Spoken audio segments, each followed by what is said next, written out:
At 1500 hours on a gray, fog-soaked afternoon in July 1942, a woman in Oakland, California stepped into her backyard to gather the laundry she had hung out to dry. A wicker basket rested on her hip, already filled with sun-bleached sheets and pillowcases that had been fluttering in the warm air.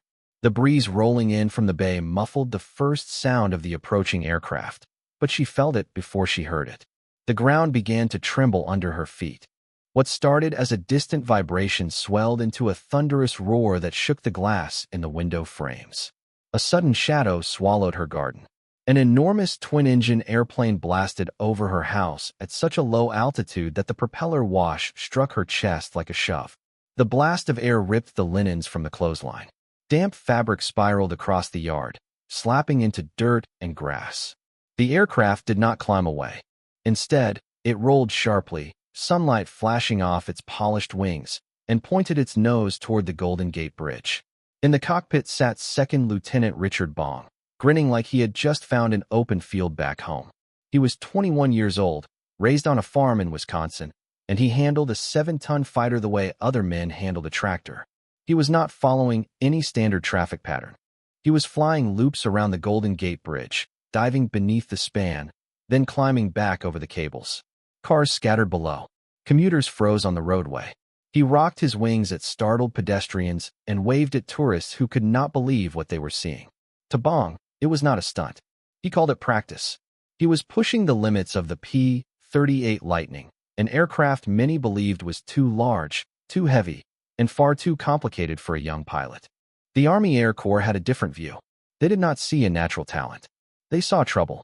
When Bong brought the P-38 back down at Hamilton Field, military police were already waiting beside the runway. There was no salute. They walked him directly to the office of Major General George Kenney. Kenney was known for being blunt, impatient, and impossible to impress. A stack of complaints lay open on his desk. The Bridge Authority had filed one. The local police had filed another. There was also a furious letter from a woman in Oakland demanding compensation for laundry that had been blasted into the mud. Kenney studied Bong in silence. He did not see a war hero. He saw a round-faced kid who looked barely old enough to shave, sitting in the cockpit of one of the most advanced fighters in the American arsenal. The general did not raise his voice. He simply pointed toward the door. He ordered Bong to drive to Oakland. He instructed him to locate the woman's house, and he told him to wash every sheet that had been blown into the dirt. Bong followed the order. He scrubbed mud from white fabric, apologized face to face, and returned to base humiliated. The other pilots laughed until they were gasping for air.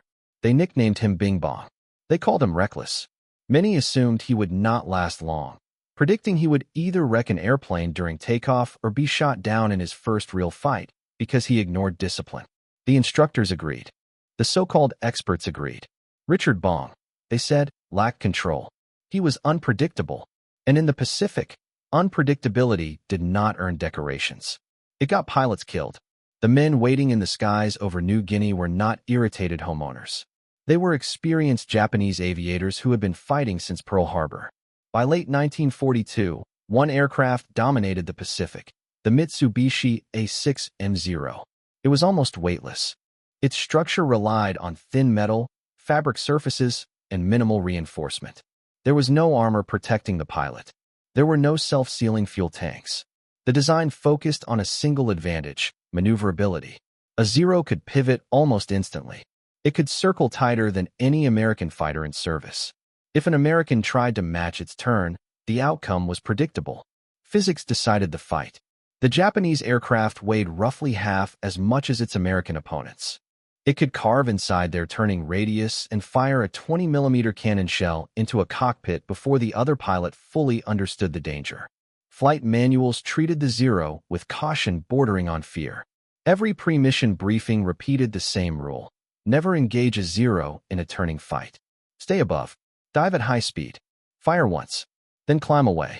The tactic earned a name: boom and zoom. It was not bold. It was survival. It quietly admitted that in a balanced, turning contest, American fighters would lose.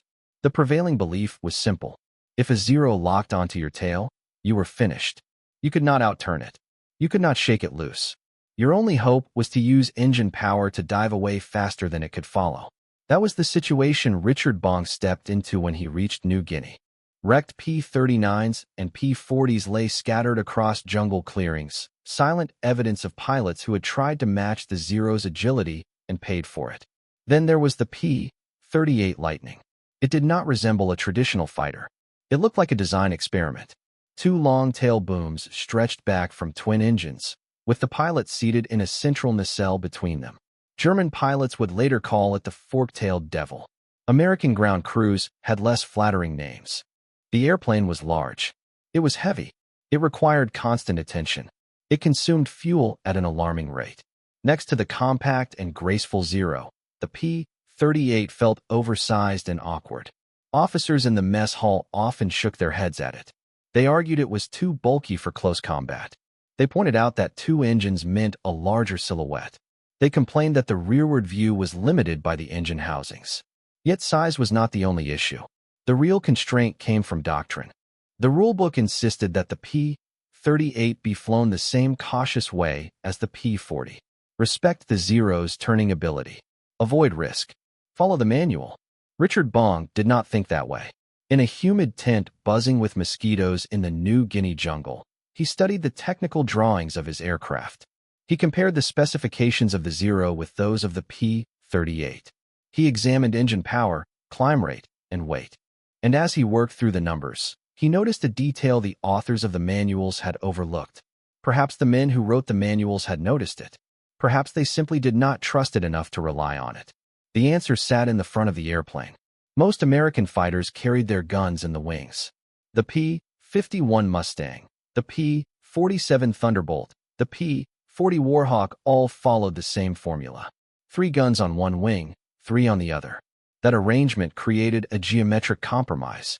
Because the guns were mounted far apart, their barrels had to be angled inward so the streams of bullets would meet at a chosen distance, usually around 300 yards.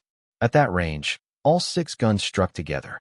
But outside that narrow window, the pattern fell apart. At 100 yards, the rounds from each wing passed on either side of the target. At 500 yards, they were too spread out to do serious damage. You had to hit the exact distance while someone else was trying to kill you. Combat became a math problem. The P-38 was built differently. With the engines pushed out onto the twin booms, the nose section was free. Engineers filled that empty space with weapons. For 50 caliber machine guns and a 20mm cannon were mounted side by side in a tight cluster directly ahead of the cockpit. When a P-38 fired, the bullets did not angle inward. They traveled straight ahead in a tight stream. The rounds stayed grouped for an extraordinary distance, almost like a continuous beam. There was no ideal convergence point. If the pilot placed the nose on the target, the firepower struck as a single concentrated mass. Sitting on his cot in the humid heat, sweat soaking through his shirt, Bong understood the implication. He did not need to close to a precise distance. He did not need to enter a turning contest. He could attempt what the manuals labeled suicidal. He could attack head-on. Doctrine forbade it. A frontal pass against a Zero meant a closing speed of more than 600 miles per hour. The pilot had less than 2 seconds to aim. Charging straight ahead also meant flying directly into the enemy's cannon fire. A single shell through the windscreen would end the fight instantly. Japanese aviators favored head-on encounters because they trusted their nerve. They believed the American would break away first. Once the American pilot flinched and pulled aside, he exposed his underside. The Zero would roll in behind and finish him.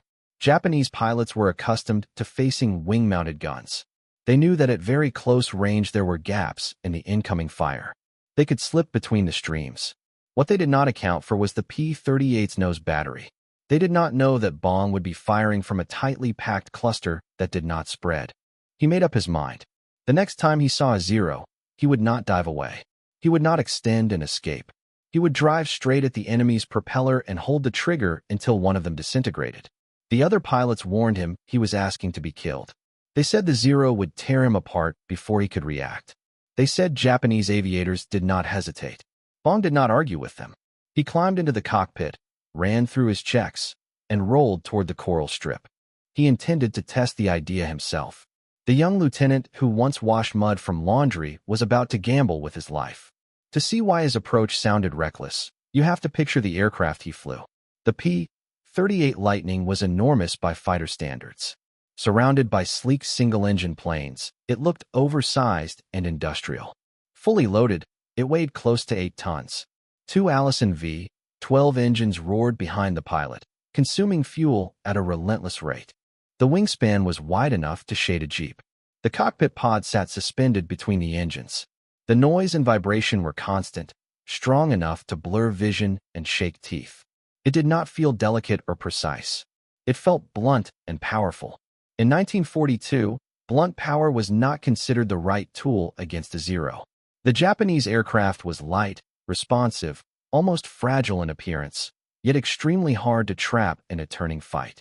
Critics saw flaws everywhere in the P-38. They said it lacked tight maneuverability.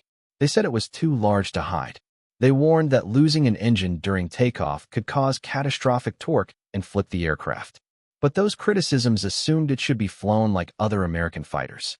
They assumed it should match the Zero style. Bong rejected that assumption.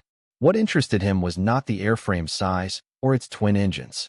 It was the way the guns were arranged in the nose. In most fighters, wing-mounted guns required careful alignment. Picture holding one pistol in each hand, arms stretched wide. To hit a point ahead, you must angle both inward. The bullets travel in separate paths that intersect at a predetermined distance. That intersection is convergence. In theory, it works. In practice, it forces the pilot to judge range precisely while enduring heavy forces and incoming fire. If the guns were harmonized at 300 yards, that was the only distance where full firepower converged. Too close, and the streams passed wide. Too far, and they dispersed. The result was a narrow window of maximum lethality and a zone directly ahead where the enemy might slip through. Against an experienced Japanese pilot, that gap could be fatal. A Zero pilot could maneuver inside the convergence point and exploit the spacing, striking before the Americans' fire could concentrate. The P-38 eliminated that weakness. With no engine in the nose, the designers installed all 5 weapons along the centerline. For 50 caliber guns and a 20mm cannon fired parallel, directly forward. The rounds did not cross. They traveled together. Distance mattered far less. Whether the target was 50 yards away or much farther, the pattern remained tight. There was no central blind spot. No geometry to calculate under pressure. If the pilot placed the sight on the enemy, the concentrated stream of fire followed. That detail, which seemed minor on paper, convinced Bong that a frontal attack might succeed. The manual insisted that a head-on engagement with a Zero was madness, because the Zero carried cannon in its wings. The Zero faced the same mathematical limitation. Its guns were mounted in the wings, which meant its bullets also converged at a fixed distance. For a Japanese pilot to score hits in a head-on approach, he had to judge the range perfectly. He had to wait until the exact moment when the streams from his wing cannons met in front of him. Fire too soon, and the rounds would pass wide. Fire too late, and there would be no time left to pull away. He had to hesitate. Bong did not. With all 5 guns packed into the nose of the P-38, he could begin firing long before convergence mattered. He could open up from extreme range and force the Zero to fly through a solid stream of metal. It was still a contest of nerve, but the weapons were not equal. One pilot was holding a tightly aimed rifle. The other was relying on a spread pattern that only worked at a precise distance. Bong understood that he could start shooting seconds before the Japanese pilot's guns became effective. He could destroy the enemy before the enemy could properly return fire. Understanding it on paper was one thing. Proving it in combat was another. The first opportunity came in late December above the humid jungles near Buna. The air was heavy, thick with moisture and the scent of decay rising from the trees. Bong was on patrol when he saw the formation ahead. Japanese Valdive bombers, escorted by Zeros. Against the green ridges, the enemy aircraft shimmered like fragments of silver drifting in the sky. Standard procedure dictated a climb, a diving pass on the bombers, a quick burst, then a fast exit. The Zeros were already positioned to counter that move. They circled above and around the bombers, waiting for the American twin-engine fighter to make the predictable attack. Bong ignored the script. He rolled the heavy control yoke and aimed the nose of the Lightning straight at the leading enemy aircraft. Every instinct in a pilot's mind resists flying directly toward another plane closing at high speed. Together, they were moving at more than 600 miles per hour. The distance between them did not shrink gradually. It vanished. In seconds, dots became shapes. Shapes became aircraft. He could see the red insignia on the wings. He could make out the cockpit canopy. The Japanese pilots must have been surprised. They were accustomed to Americans who broke away at the last moment. They expected hesitation. Instead, a large twin-tailed fighter kept coming directly at them. They held their line, likely waiting for the instant when the American would turn aside and expose himself. They were preparing for a move that never came. At a range where wing-mounted guns would have been ineffective, Bong pulled the trigger. The nose of the P-38 exploded with recoil. 5 heavy weapons firing together shook the aircraft. Smoke streamed back over the canopy as a dense line of tracer rounds shot forward. There was no adjustment, no gradual correction. The concentrated fire slammed into the lead Japanese aircraft. The result was immediate. The Zero was built for agility, not durability.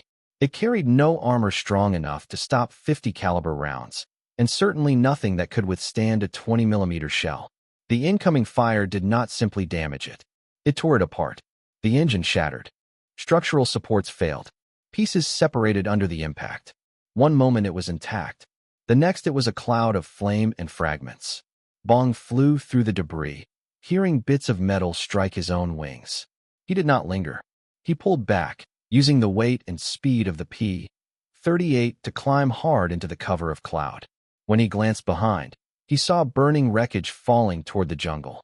The calculation had been correct. The theory worked. Those who warned him against frontal attacks were thinking in terms of traditional turning battles. Bong was not turning. He was charging straight through with a weapon that reached farther than his opponents. Back on the ground, adrenaline still ran through him, though his expression revealed little. Mechanics crowded around the aircraft, inspecting it for damage. They found soot on the nose and scratches from debris. They did not find bullet holes. The tactic had not increased his risk. It had reduced it. Word spread quickly through the squadron. The pilot once mocked for reckless flying had found an edge. The laughter stopped. Questions replaced it. Other pilots wanted to know about aiming, about firing distance, about timing. Bong did not boast. He avoided attention. Instead, he focused on details. He adjusted engine settings, searching for small gains in speed from the Allison engines. He approached combat methodically. Take off. Engage. Eliminate. Return. Command began to notice. General Kenny, who had once disciplined him over a stunt flight, read the combat summaries with growing interest. The young lieutenant's victories were not random. He was winning by ignoring accepted limits. The pace accelerated. In Rabaul, Japanese commanders sensed a shift. Pilots who had once dominated the Pacific were failing to return. They were not describing drawn-out dogfights. They were simply disappearing from the sky. American pilots were no longer pulling away at the first sign of danger. They were beginning to press into the fight. That shift carried weight. The Zero's greatest weapon was not only its agility. It was intimidation. It depended on opponents losing their nerve. Fear caused hesitation. Hesitation caused mistakes. But intimidation failed against a P-38 driving straight ahead behind a concentrated stream of gunfire. By the opening months of 1943, Richard Bong had become an ace. 5 victories turned into 6, then 8. Each head-on attack chipped away at the belief that the Zero could not be beaten. Still, the Japanese were not finished. They were organizing something far larger. Plans were underway to move reinforcements to New Guinea. A convoy of transports and destroyers would carry thousands of troops to strengthen their position. If those men reached shore, the campaign could drag on with heavy cost. To shield the ships, Japanese commanders assembled a powerful fighter screen. Reports began filtering in to the 5th Air Force. Significant enemy shipping activity had been detected in the Bismarck Sea. It was the largest target yet. It was also the most dangerous. The air above the convoy would be crowded with Zeros. Analysts warned that the P-38 units would face superior numbers. Attacking ships while under heavy fighter cover would stretch them thin. They predicted the American fighters would be overwhelmed. Bong inspected his aircraft carefully. He verified his ammunition. He checked both engines. This would not resemble a small encounter over a handful of bombers. It would be a full engagement. The Battle of the Bismarck Sea was approaching, and Bong intended to prove that his approach could alter more than a single duel. The pilot, once reprimanded for reckless flying, was about to enter one of the largest clashes in the theater, carrying his concentrated firepower with him. March of 1943 brought violence to the Bismarck Sea, not from weather, but from war. Japanese high command committed heavily to the convoy. 8 destroyers and 8 troop transports, nearly 7,000 soldiers aboard, bound for New Guinea. If they succeeded, American forces would face renewed resistance. Below, gray ships cut through the water in tight formation, decks crowded with men and supplies. Above, the sky swarmed. Zeros circled in protective layers, moving around the convoy like guards around a fortress. They expected the Americans. They understood the stakes. Bong led a flight of P-38s when the convoy came into view. At a distance, the ships looked small against the blue expanse. The fighter cover above them did not. The warnings from headquarters echoed in memory. The P-38s would be outnumbered. Enemy fighters would attempt to drag them down to lower altitude, where dense air reduced the Lightning's advantage and exposed its weight. Official guidance recommended remaining high, striking quickly, and disengaging. Bong made a different choice. He advanced the throttles to war emergency power. The twin Allison engines responded with a harsh roar, fuel consumption rising sharply as speed climbed past 300, then 350 miles per hour. He was not searching for an isolated aircraft. He wanted contact. Ahead, a group of Zeros angled down toward American B-25 bombers. Their attention was fixed on the attack. They either failed to see the P-38 descending from above, or they dismissed it. Conventional practice would have been a diving pass followed by a climb away. Safe, efficient, limited. Bong did not intend to make a single pass. He leveled his aircraft directly within the enemy formation. Instead of climbing clear, he turned into the mass of fighters. Radio traffic filled with urgent calls and overlapping voices, but inside his cockpit his focus narrowed. He selected 1-0 banking hard toward AB-25. He rolled with it. The P-38 strained under the load. Metal flexed. The heavy engines resisted the tight maneuver. Bong pulled firmly on the controls, forcing the large fighter to hold the turn. The Japanese pilot noticed the threat and abandoned his attack on the bomber. He turned to meet the approaching Lightning. This was the moment critics had warned about. The Zero was lighter, capable of rapid direction changes, armed with wing-mounted cannon.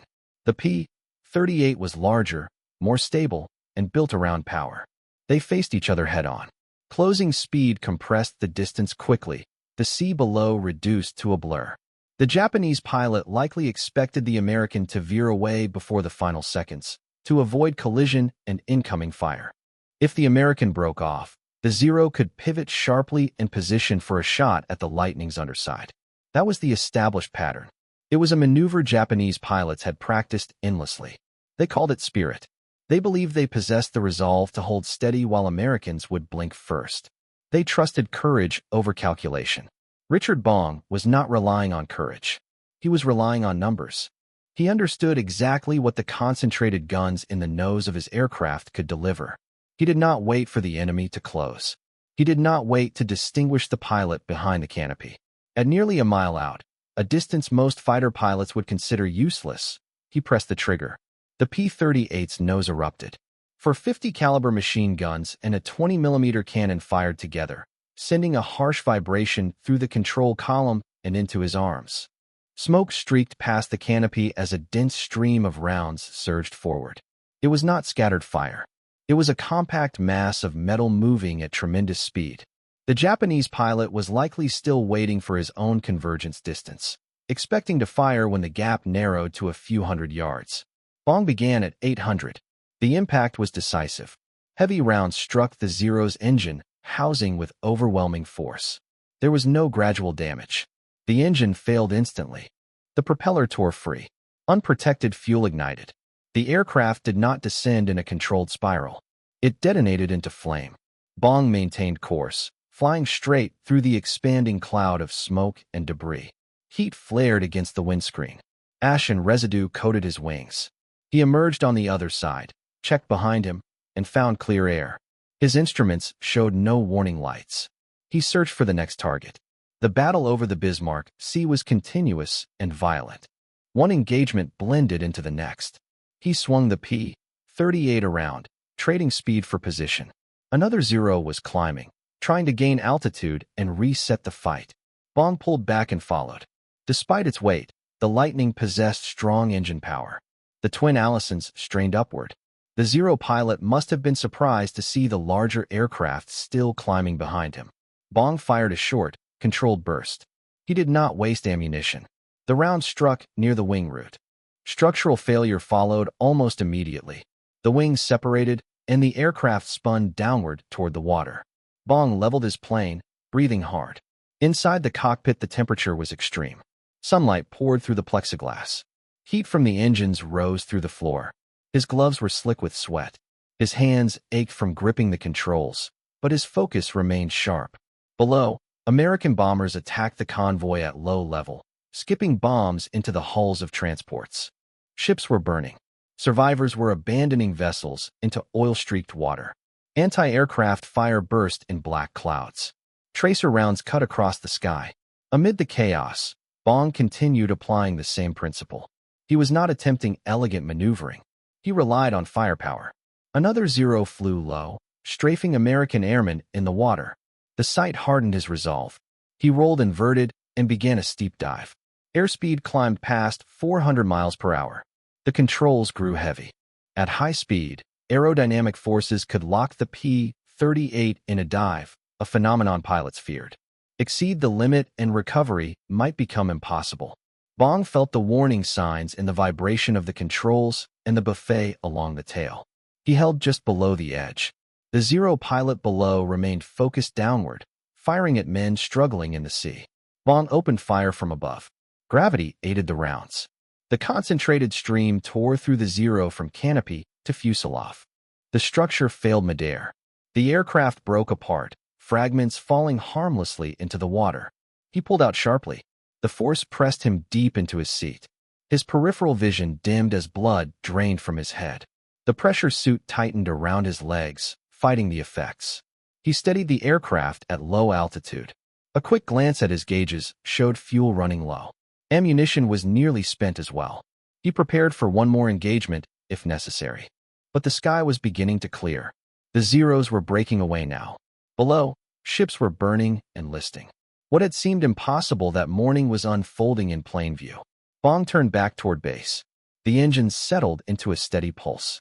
He glanced at his hands and saw them trembling, not from fear, but from the rush draining out of his system.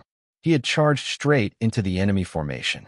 He had ignored the warnings about turning fights and high-speed dives. He had used the P-38 as a blunt instrument, not a delicate dueling blade. And he was returning with an undamaged airplane. At the field, ground crews counted the silhouettes approaching. They recognized the twin tails of his Lightning as it lined up to land. The wheels struck the coral runway with a sharp chirp, and he rolled toward his revetment. He cut the engines. The sudden quiet felt overwhelming. The propellers slowed, then stopped. For a moment he stayed seated, listening to metal ticking as it cooled. Then he opened the canopy and climbed down. The crew chief hurried over. "How was it, Lieutenant?" he asked, eyeing the smoke-stained gun ports. Bong wiped sweat from his forehead. He did not grin. He did not boast.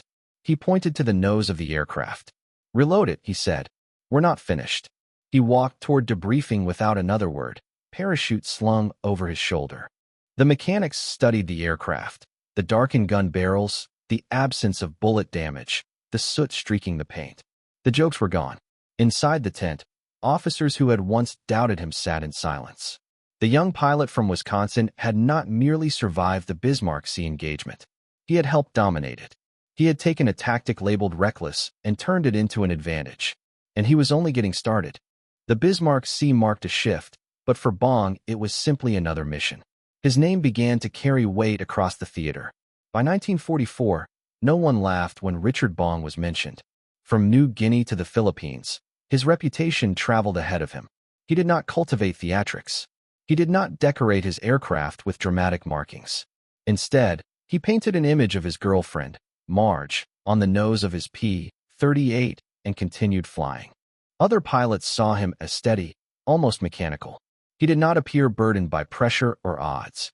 He climbed into the cockpit, flew straight at the enemy, returned with empty ammunition belts, and described the engagement in plain terms. His score kept climbing.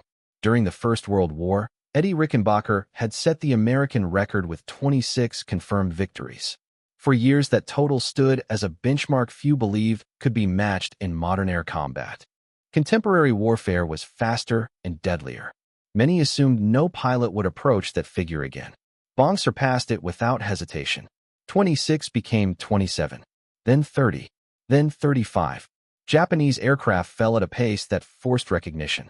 The same officers who once criticized his frontal attacks now analyzed them as case studies. Flight instructors began explaining his methods to cadets. Emphasis shifted. Rather than engaging in tight turning contests, pilots were encouraged to use firepower and geometry to their advantage. Success created a different concern. Bong was no longer just another lieutenant. He had become a symbol. Losing him would not only be a military setback, it would carry psychological consequences at home and abroad. Leadership ordered him out of combat. He was told he had contributed enough. He was instructed to return stateside, appear at public events, and promote the war effort. He disliked it. He preferred the cockpit to speeches. Eventually, he negotiated a compromise, claiming he would focus on training new pilots rather than seeking engagements. Yet during instructional flights, enemy aircraft still seemed to fall. He described the encounters as defensive necessity. His superiors accepted the reports and updated the tally. The final count reached 40 confirmed victories. That number represents 40 separate moments when he entered lethal airspace and emerged alive. He became the highest-scoring American fighter pilot, a distinction that endures. The same General Kinney who had once disciplined him for a reckless flight in California presented him with the Medal of Honor. The transformation was complete. The undisciplined youth had become a decorated national hero. In early 1945, authorities insisted he leave combat permanently. He returned home and married Marge, whose portrait had accompanied him through countless missions. He was 24 years old. He had survived intense aerial warfare without serious injury. He had defied predictions and rewritten assumptions. He might have lived quietly for decades, recounting stories from a porch in Wisconsin. But the war was nearing its end, and aviation technology was advancing rapidly. The era of propellers was fading. Jet engines were taking over. The Army introduced a new aircraft, the P-38 Shooting Star. It was unlike anything Bong had flown. No propellers, just a single jet engine that howled and pushed the aircraft faster than any piston fighter. It was powerful, but it was also experimental and unstable. They wanted their most experienced pilot to evaluate it. On August 6, 1945, Richard Bong climbed into a P-80 in Burbank, California for what was supposed to be a standard test flight. There were no enemy fighters, no anti-aircraft bursts, just a takeoff. Moments after liftoff, the primary fuel pump failed. The engine shut down. The sudden silence was absolute. The jet became a heavy glider with no thrust, descending rapidly over a neighborhood. Bong was too low to regain power. Houses filled his forward view. He had seconds to decide. He could eject immediately and let the aircraft crash wherever it fell. Or he could remain inside and try to steer it clear of homes before escaping. He stayed. He fought the controls, guiding the powerless jet away from rooftops. Once he cleared the houses, he pulled the canopy release. There was not enough time. The aircraft struck the ground and exploded. The pilot who had survived 40 aerial victories was killed by mechanical failure during a test flight. The timing added another layer of irony. That same day, August 6, 1945, a B-29 superfortress named Enola Gay dropped an atomic bomb on Hiroshima. World history shifted in an instant. Newspapers focused on the beginning of the atomic age. Reports of Bong's death received little attention, overshadowed by global events. He died on the day the war was effectively decided. Yet his legacy rests not on the way he died, but on the way he fought. He demonstrated that doctrine is guidance, not destiny. He took an aircraft many criticized as cumbersome and turned it into a decisive weapon. He faced an opponent believed unbeatable and refused to follow the opponent's script. The P-38 Lightning has largely disappeared. Most were dismantled long ago. The Zeros that once filled the Pacific sky lie abandoned in jungles or at the bottom of the sea. What remains is the example. When experienced voices insist something cannot be done, when established rules warn against risk, remember the pilot who examined the numbers and trusted them. He aimed directly at danger, advanced the throttles, and committed to the decision. We revisit these stories so that Richard Bong's name does not fade. His 40 victories represent 40 moments of deliberate action under extreme pressure. They show that innovation, combined with execution, can change outcomes. If this account resonated with you, consider supporting the channel. Your engagement helps preserve and share the history of the men who flew and fought. Subscribe for future explorations into the archives and share your thoughts in the comments. Richard Bong secured his place in history through action. Remembering him is our part in keeping that history alive.